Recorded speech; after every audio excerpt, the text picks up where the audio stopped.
Thanks for joining me for another episode. In this episode, we're going to show you the importance of proper placement of the recommended hangers. Now, we have a couple different types of them here. This is the reinforced inside hidden hanger. They're also known as quick screw, hang fast. There's a bunch of different names for this type of hanger. As long as it's the professional brand, you don't want to get them at your local hardware store. You want to make sure they're the professional quality because the material's a lot thicker. But in this video, I'm going to show you the importance of placing them at the right distance.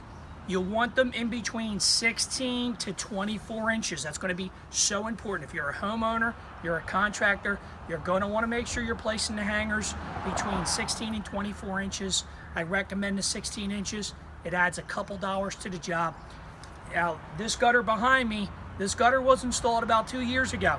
For some reason, whoever installed this ended up placing the hangers about every 5 feet. The guy said about 6 months after he had it installed, it started to fall off. He wasn't able to get a hold of the contractor. But just to show you here, you can see the hangers there. They're about 5 feet apart, if not more.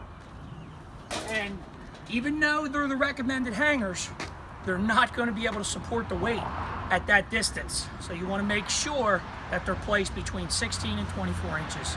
So that's basically it. If you have any questions on this, shoot a comment below. Thanks for watching. Until next time. Hey,